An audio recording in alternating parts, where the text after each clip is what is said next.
Hey guys, how is it going today? So somebody suggested first ZClassic. We're going to take a look at ZClassic, and it's definitely one of the easiest charts that I have ever seen to read.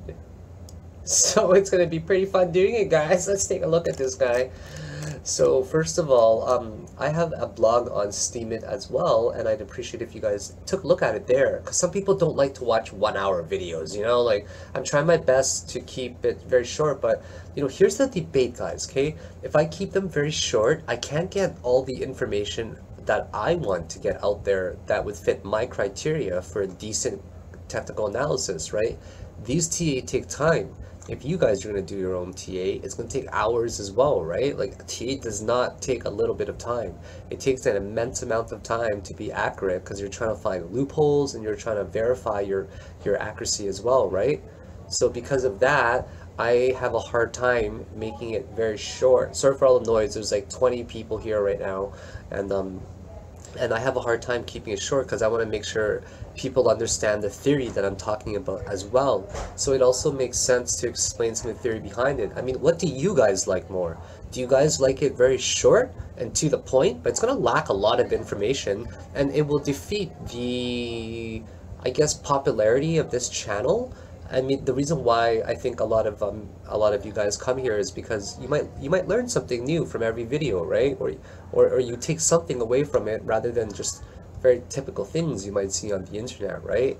That's why YouTubers like Hyjin, Lee, and I are getting very popular in the cryptocurrency. Who knows? We might be the most popular cryptocurrency channel by 2018. You know, so it's kind of like competition. Hyjin, it's two Asians. Who's better at driving? Who's better at mathematics? And who's better at charting? We're gonna have to have an Asian off. Korean guy versus guy from Laos.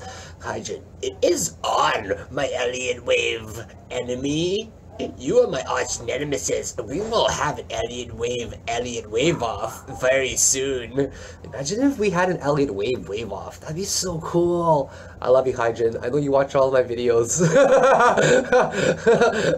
Thanks for following me back finally. So anyways, Jesus, Sandman. I closed my position for Sand. Like, I closed my position. I bought at like 37. I closed my position at 531 just now, and I took like a $200-300 hit on like 3,000 coins or something. And then all of a sudden it shot up. But not that many people bought. They wouldn't have been able to film mine. Like, I had 3,000, so yeah, whatever. Anyways, so you guys let me know what you prefer. I think I want to keep it the way it is, which is very much so to an educational perspective, where I want to show people the power of technical analysis, right? So that's why these intros are long as well, right? Because this is just not TA, get to the point, you know? It's also a consistent, like, TV show. It's a TV series. You guys are tuning in every time there's a new video release, right? So there's always updates and stuff as well to catch people up on. Okay, so the first thing that we're going to talk about here, this is a nice one as well, by the way. We're gonna assume that all of this is wave 1 right here, okay? Wave 1 somewhere, and I made a corrective pattern to, actually no, we're not. This is gonna be an A, this is gonna be a B, and that's gonna be a C, okay? So this is where the breakout is ending, obviously, C right here. So there is bound to be a impulse wave up here like that. So if we count 1, 2, 3, 4, 5 waves going up like this, then what we also notice is a very beautiful channel, right?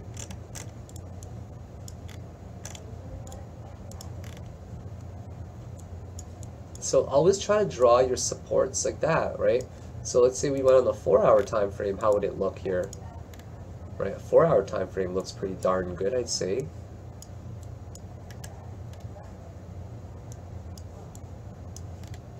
As best as we can make it to touch the average of all the prices here. And let's see what we can do if we go wick to wick first of all. Okay, let's go wick to wick. Okay, looks alright. It's like making a channel, but on average it's more so making like a channel like that, right?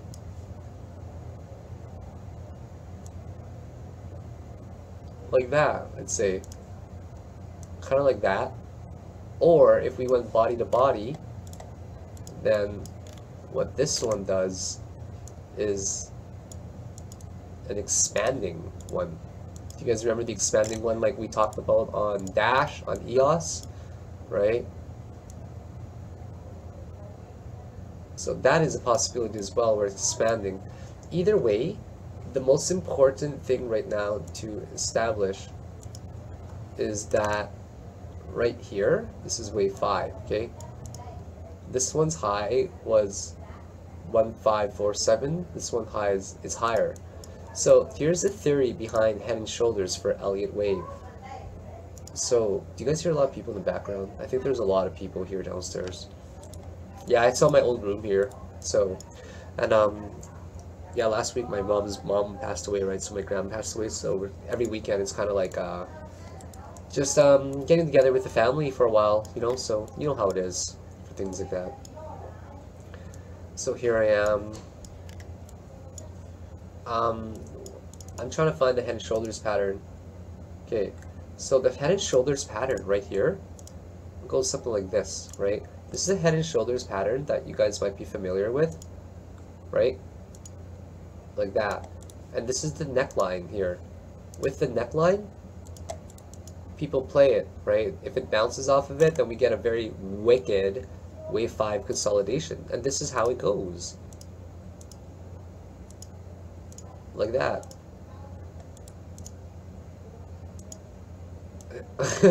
Hey guys, so I'm 33 years old, right? And my parents have a lot of people over this weekend right now, and I'm gonna stay the night, maybe even stay the week. Who knows? I've been staying here a lot, like half the time recently, and I don't want to mingle with their friends. You know, they're like all old, like in their 50s and 60s and stuff right now. But yeah, like I have a brother, right? He's 30, shoot, how old is he? He's 36 this year. Yeah, he's been missing for about a year now. He's been missing, like literally, he's been missing. So yeah, he just disappeared one day. Yeah, it was like so weird. Him and I never got along, but you know, I haven't seen him in like a year, and no one's even heard from him. Like he literally just vanished. Okay, it should be like one of those things in the news. He literally just disappeared from the face of the earth, and no one has heard from him. But we don't do anything about it because he's like involved in you know, like narcotics trafficking and stuff in Canada. So if he disappeared, you know, and who knows, maybe he's like in witness protection or something. Maybe he died, you know, like because I've you know, I've grown up with him. Obviously he's my brother, and he's quite involved, you can say. You know, he makes a really crazy living out of it. I don't care about saying this stuff on the internet. Him and I don't get along anyways. Yeah, he's been missing. So because of that, you know, I try to spend more time with my folks because it's hard for them. So I visit them a lot, right? Because to them, obviously, having their son missing is kind of like, whoa, what's going on? So I don't want to mingle with their friends, right? So I'm like, hey mom, like they're making some sukiyaki. It's like a Japanese dish. It's really good stuff, man.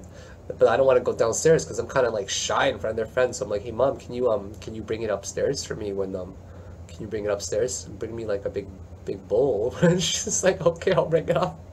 That was the whole point of that story, guys. That's still how spoiled I am. Like I don't have any kids, but if I had kids, I think I'd probably spoil them a lot as well. Like I have a dog, and she gets spoiled. I spend like, I kid you not, we spend like $200 together every time we go to PetSmart together, like every weekend, which is, you know, like absurd for a dog's allowance. So anyways, we're gonna talk about Elliott wave more now, and we're gonna get into here.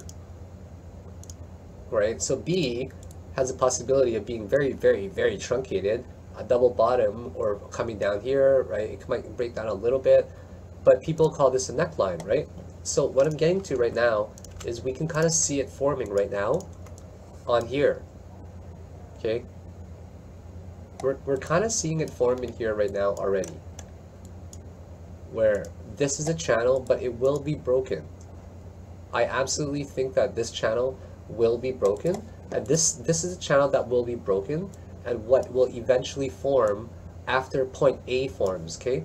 because point A, I think, will come down somewhere. Here we've got 5 waves already, and we can count them very, very clearly on each one as well, you know? Incredibly clearly. Like here it's 1, 2, 3, 4, and 5. And this one is 5 as well, right? 1, 2. This one kind of made a weird one there. 5. An ending 5th wave diagonal, which can happen. Remember we talked about in the last TA, the ending 5th wave diagonal is a wedge and it ends on the 5th wave only there. It doesn't occur in the 1st wave, it doesn't occur in the 3rd wave like that, okay? Not in subwaves like that. So actually sometimes it can occur in the 1st wave, but it's really rare. It can occur like a leading diagonal. So here it's still going up a little bit, right? Right now we're at 154. But I think that this is now officially the 5 waves up already. I think it is the 5 waves up already, but it might go up a little bit more, you know, to like the 17 regions. Yeah, like the 17 regions, but not much more, guys. We're counting 5 waves in here already, right? We're also getting a wedge, if you guys notice. Well, not really a wedge, but it's like a channel, right? And this channel just eventually wants to be broken. Right now, it seems like it's getting into a wedge up here so far, right? And the question is, can it break it? But we've had such a strong wave 3 up already. Super strong wave 1 and 3. So wave 5 falls a little bit short, right? Because it's hard to disagree that this is the wave count right here. 1, 2, 3. It's almost impossible, right? The only thing we're worried about is, are we doing the right wave count, right? Because from what we know, guys, this could be the wrong wave count as well, right? So there could be an alteration of it. Could be could be 1, 2, and this could be 3, and this could be 4, and there's still like another 5th touch somewhere up here, and then this ends up becoming slanted more, becomes a 5th touch, right? So that's possible as well. I just want to be clear, like under the 17 regions. But what we have to make note of very clearly is that on the daily chart right now, it is incredibly high and it looks like it wants to snap down. What we usually do is we draw a line like that, indicating bearishness, right? And also if you draw a horizontal support right here, what do you guys see? What shape is this to you? RSI does not only come, shapes don't only come in candles, they also come in RSI as well. That is a descending triangle, right? It makes 1, 2, 3, 1, 2, 3, 4, and 5. See? Like that. 1, 2, 3, 4, and then 5. And then it breaks downwards like an A, B, C, D, E type correction. And that's what we're seeing right now, right? And what we're seeing right now on the RSI is that it coincides very much so with exactly where the waves are. For example, that's wave 1, that's 2, that's 3, and this is 4, and that's 5. Now if you guys take a look right now, exactly where we draw the Elliott wave as well. This is wave 1, right? Here's where wave 1 is. Here's where wave 2 is as well, right around this region, the lowest point. Wave 3 right there, and wave 4 coincides with this region, and wave 5 in here as well. So how could we think that it's going up right now when we're getting very bearish signs of candles? We're getting very bearish signs of RSI.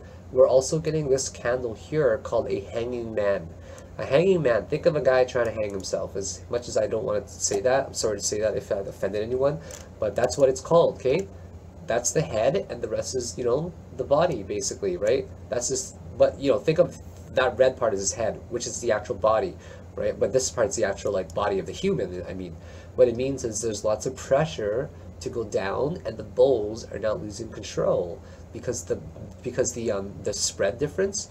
There's not a lot of people stacking up their buys, right? And the people bidding, there's not a lot of, it's loosening up. That's why you can have these long wicks for rejection. And when it gets rejected, the buyers rush in and they save it. But it does not imply in the least that the bulls have full control. When bulls have full control, guys, it looks like this going up. There's not really a lot of rejection to the downside, right? When there's more rejection to the downside, it usually means there's a lot of pressure to go that specific way.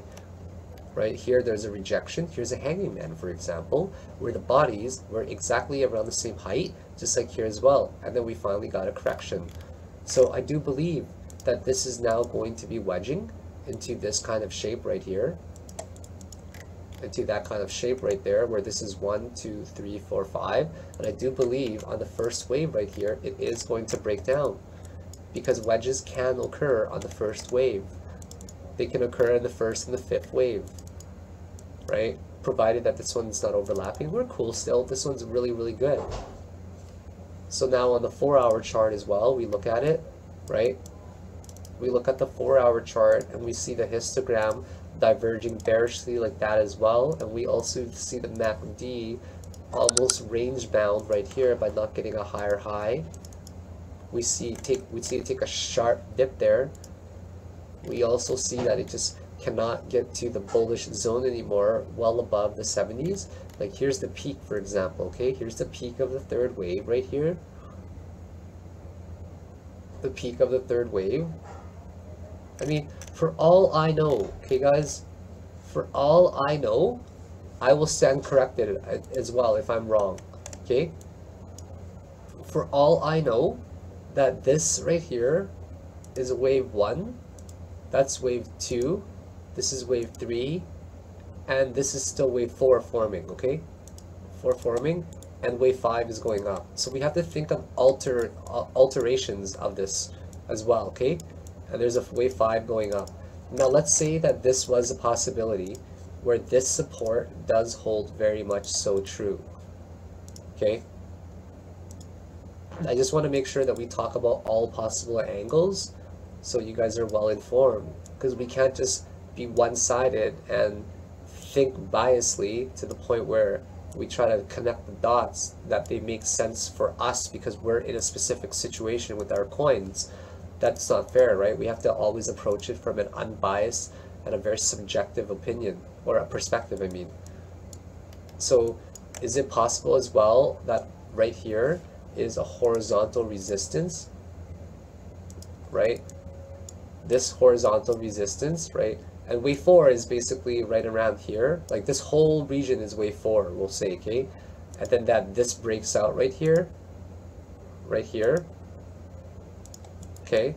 So that's what we're watching for. A lot of people right now are waiting for this buy zone. I just feel it.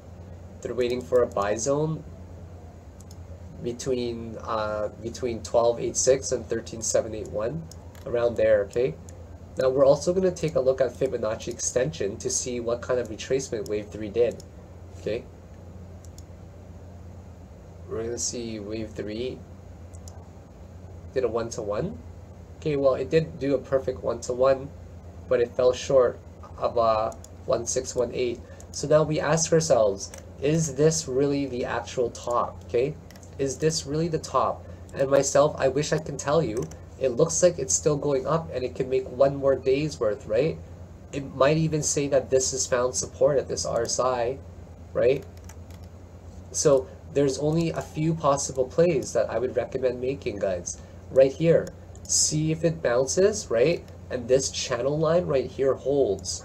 If this channel support line holds and it bounces right here, there's a very good chance that we're going to go for this high again, and it's going to create this type of ascending triangle pattern, right? And then you guys would be in a very good position if it broke up, right? So that's one play, right? I'm just giving you guys some scenarios.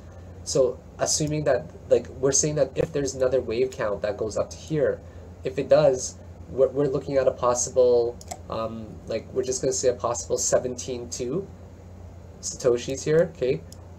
0.01725, that's possible as well. So we're evaluating if it bounces there, right?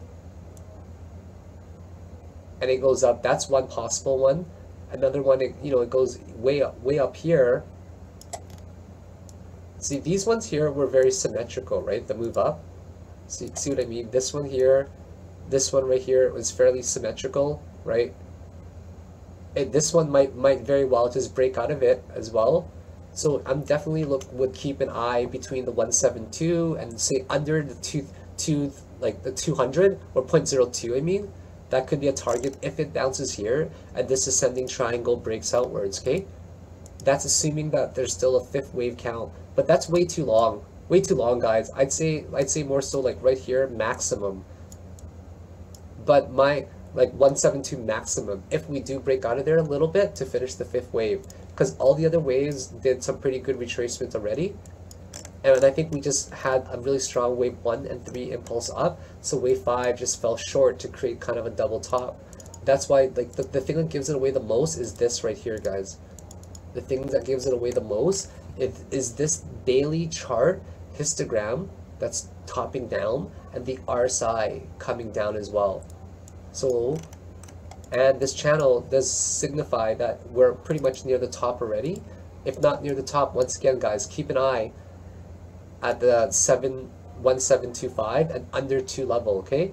I don't know if you guys can short that or not, but you might want to keep an eye on that.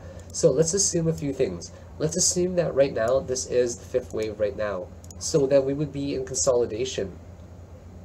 We would be in the consolidation phase, right? That would break out. And then, you know, people would probably want to,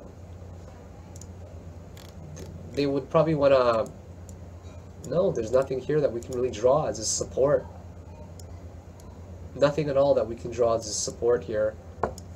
Like the next lower region, if it does break out of there, first of all, would probably be around here, this 382 Fibonacci level, 382 Fibonacci level, 00987, around there, because that's where the most relevant buy zone for wave 4 is, around here, right?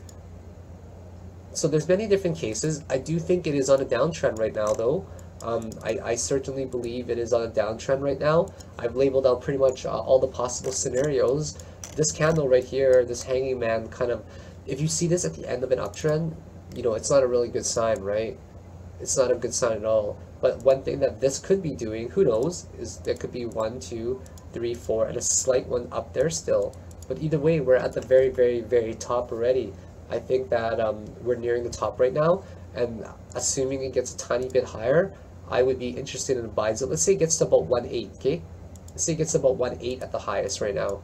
I would be interested in the buy zone again, maybe under, anywhere between the 696 fib level and the 112.